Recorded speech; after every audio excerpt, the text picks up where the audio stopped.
CMRF నిరుపేదలకు వరం. తాజా మాజీ ఎంపీటీసీల ఫోరం మండల అధ్యక్షులు బండారు దేవేందర్. నిరుపేదలకు సీఎం సహాయ నిధి వరం లాంటిదని తాజా మాజీ దౌలబాద్ ఎంపీటీసీల ఫోరం అధ్యక్షులు బండారు దేవేందర్ అన్నారు. మంగళవారం మండల పరిధిలోని తిరుమలాపురం గ్రామానికి చెందిన శివంది రమేష్ కు రూ 54,000, పెంటయ్యకు రూ 37,500, సంతోష్ కు రూ 18,000, కర్ణాకర్ కు రూ 15,000 సీఎంఆర్ఎఫ్ చెక్కులను అందజేశారు.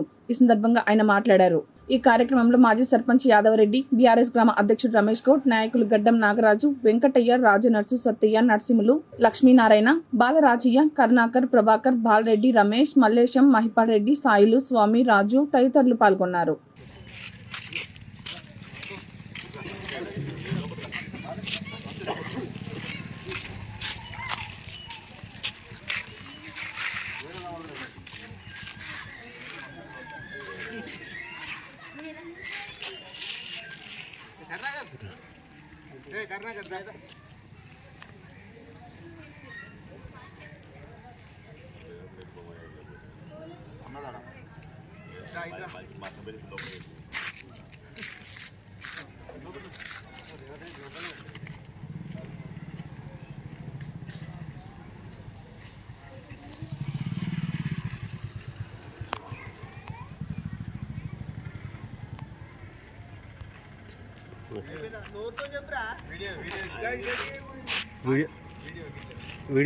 వీడియోనే వస్తుంది అంతా, మొత్తం అంతా వీడియో వస్తుంది.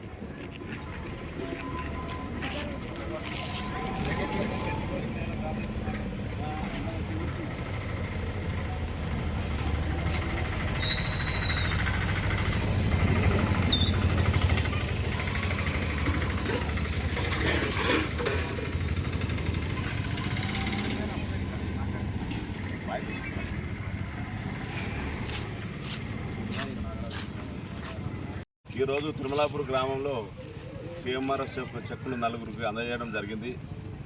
ఆ కార్యక్రమంలో కూడా గతంలో కేసీఆర్ గారి ఏ ప్రభుత్వం ఏదైతే ఉందో, బీఆర్ఎస్ ప్రభుత్వం ఏదైతే ఉందో ఆ సంబంధించిన చెక్కులు తప్ప ఈ కొత్త ప్రభుత్వం వచ్చే ఏడు నెలల కాలంలో ఇప్పటి వరకు కూడా ఒక కళ్యాణలక్ష్మి కానీ, ఒక రైతు బంధు కానీ, ఒక రైతు బీమా కానీ ఏది రాలేదు. ఖచ్చితంగా మేము ఒకటే డిమాండ్ చేసిన ప్రభుత్వాన్ని, ఇంతకుముందు మేనిఫెస్టోలో అయితే ఏవైతే పెట్టిరో ఖచ్చితంగా అవి మీరు నెరవేర్చి మేము కూడా స్వాగతిస్తాం, 100% స్వాగతిస్తాం. ఒకవేళ నెరవేర్చని స్థానం ఉంటే ఎక్కడికక్కడ కాంగ్రెస్ నాయకులను కానివ్వండి, ఎంఆర్ఓ ఆఫీసులో కానివ్వండి, ఆర్డీఓ ఆఫీసులో కానీ, కలెక్టర్ ఆఫీసులో కానీ ముట్టడిస్తాం. పాతకాలం చూస్తారు. పాతకాలం ఏదైతే తెలంగాణ ఉద్యమం ఉన్నప్పుడు ఏదైతే ఉద్యమం లేచిందో సేమ్ అదే మళ్ళా కొత్త ఉద్యమం మళ్ళా పుట్టుకొస్తుంది. దానికి రెట్టింపు పనిచేస్తామని చెప్పి తెలియజేస్తూ, వెంటనే ఎవరికైతే కళ్యాణలక్ష్మి, తులం బంగారం ఏదైతే ఉందో, ఎంతమందికి పెళ్ళిళ్ళు అయినాయో, ఎంతమందికి ఆడపిల్లలకు 18 ఏళ్ళ దాటిన ఆడపిల్లలకు 2,500 ఇస్తామన్నారో, ముసలోళ్ళకు, తాతలకు, అమ్మలకు 4,000 ఇస్తామన్నారో ఖచ్చితంగా అవి నెరవేర్చాలి. నెరవేర్చకపోతే మాత్రం ఎక్కడున్నదో అక్కడ కాంగ్రెస్ వాళ్ళకి నిర్బంధిస్తామని చెప్పి ఈ సందర్భంగా హెచ్చరిస్తూ, మళ్ళా ఇది ఇట్లాంటి కార్యక్రమాలు ఇంతకుముందు 80%, 90% సీఎంఆర్ చెక్కులు వచ్చేటి, ఇప్పుడు 30-40% ఇస్తున్నారు. కానీ ఎవరి సొమ్మేం కాదు, ప్రజల సొమ్మే, ప్రజలకు వంచండి అని చెప్పి కోరుతూ ఈ సందర్భంగా కాంగ్రెస్ గవర్నమెంట్ హెచ్చరిస్తున్నాం.